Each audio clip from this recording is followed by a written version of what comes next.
Que le monde est petit, affirme la sagesse populaire. Et chaque jour, le progrès se charge de confirmer cette constatation. À l'échelle de notre pays, ce proverbe acquiert la force de l'évidence. Les paysages familiers que l'hélicoptère complaisant nous révèle sous un angle plein de surprises, l'appareil à réaction peut les faire défiler sous ses ailes à la vitesse de l'éclair. Hexagone d'harmonie, la France se laisse aujourd'hui traverser en moins d'une heure. En automobile, il ne faut qu'une bonne journée à un conducteur expérimenté pour réaliser, grâce à notre réseau routier, la même performance. Mais le pilote qui marche au chronomètre se désintéresse du décor qu'il traverse. Pourtant, sans franchir de frontières, en quelques centaines de kilomètres, des paysages totalement étrangers les uns aux autres se sont offerts à lui. Ce n'est pas une terre aux caractéristiques uniformes qu'il vient de traverser, mais une juxtaposition de provinces humainement et géographiquement dissemblables. Là est la véritable richesse de ce sol changeant, riche de contrastes, aussi fertile par sa diversité, en produits de tout genre que les plus grands pays du monde.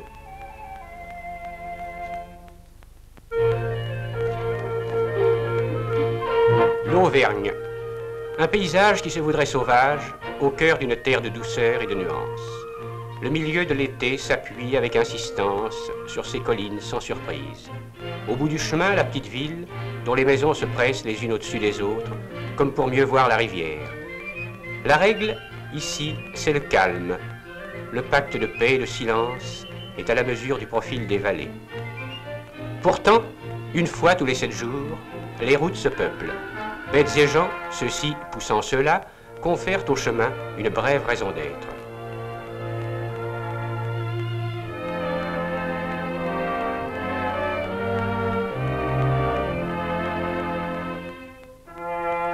De curieux équipages convergent sans hâte vers la ville. Car là-bas, sur la Grand Place, c'est jour de foire. Venant des 4 coins du pays, les éleveurs de bêtes à cornes se sont réunis pour vanter les mérites respectifs de leurs troupeaux.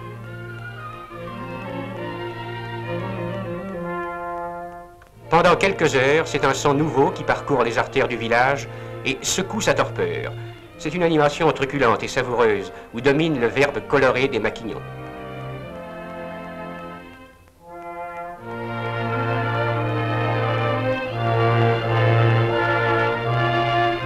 Le marché local, que le développement sans cesse plus lourd de conséquences des moyens de transport tente à faire disparaître, n'en est pas moins la forme première du commerce, la base initiale de l'économie intérieure.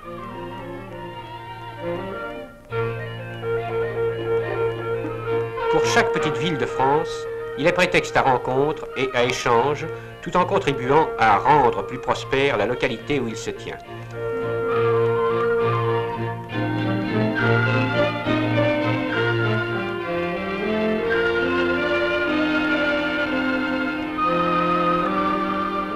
Aujourd'hui, ce petit veau n'est pas le seul à subir son calvaire.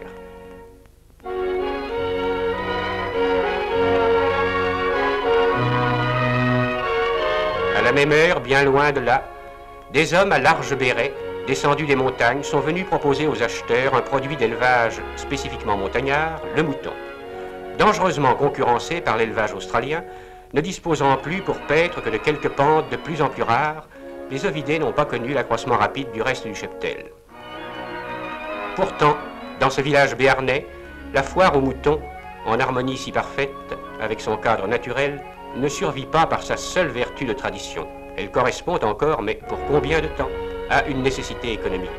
Ici, comme dans chaque centre de production, la foire ou le marché reste l'endroit où acheteurs et vendeurs se trouvent en relation si facile que le prix d'une même marchandise tend à s'y égaliser.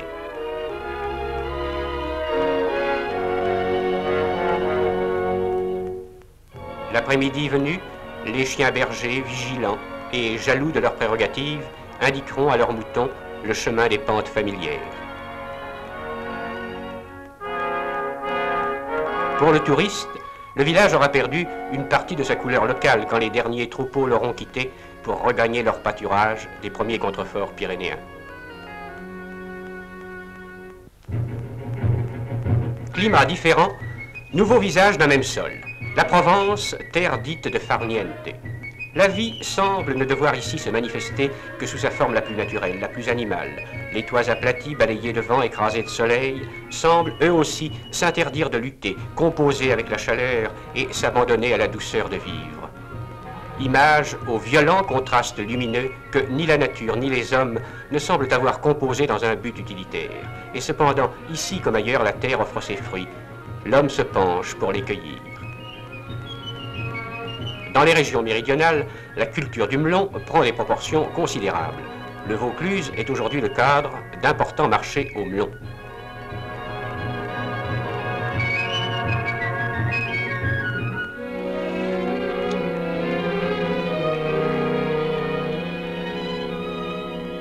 En Avignon, les remparts de la vieille cité abritent souvent des foires auxquelles la chaleur du soleil et celle des habitants prêtent des allures bien particulières.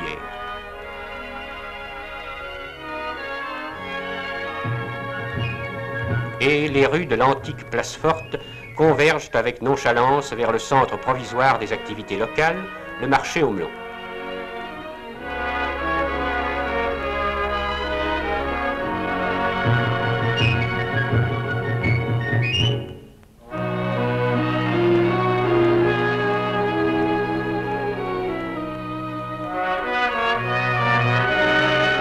Projetées au second plan, les fleurs de Provence réintroduisent un peu de poésie au sein de cet étalage par trop prosaïque.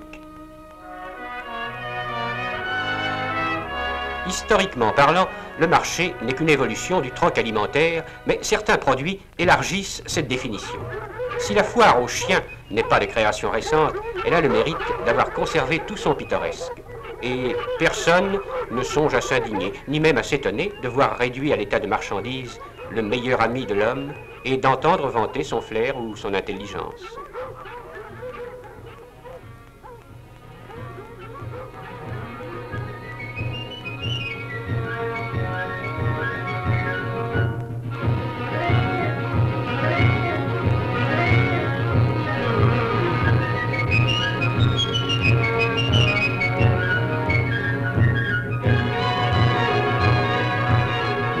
Car ce marché curieux n'a de la foire aux esclaves que l'apparence, et les visiteurs attentifs, maîtres futurs des objets exposés, n'ont rien des patriciens de la Rome antique.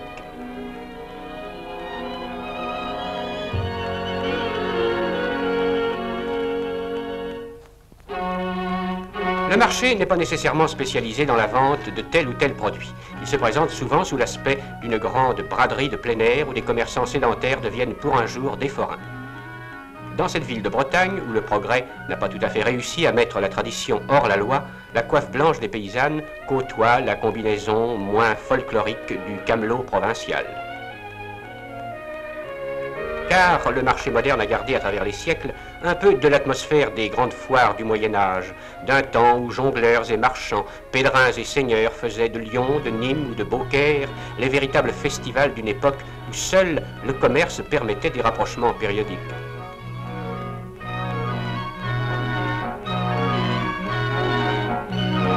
Mais le train, le camion et même l'avion, qui ont tué les lieux de grandes rencontres, annoncent la mort lente des derniers marchés locaux, forme périmée d'une économie intérieure en pleine évolution.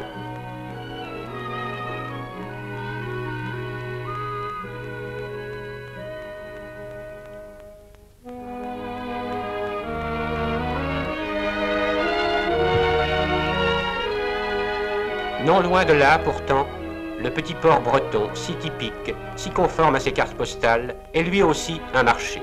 Le support de toute vie, ici, c'est la pêche.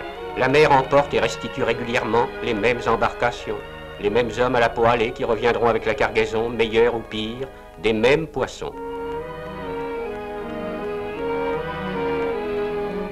Le marché, ici, n'est que le résultat d'un concours de circonstances. Avant d'être dirigé sur les centres urbains, le poisson frais sera offert aux acheteurs locaux. Voici, réalisée, mais à une échelle restreinte, la suppression totale des intermédiaires entre le producteur et le consommateur. Voici surtout l'occasion pour le petit port de voir affluer un peu de vie le long de ses quais d'ordinaire si calmes, quelques heures de discussion souvent animées, et, de nouveau, la sérénité provisoire d'une vie subordonnée aux caprices de la mer.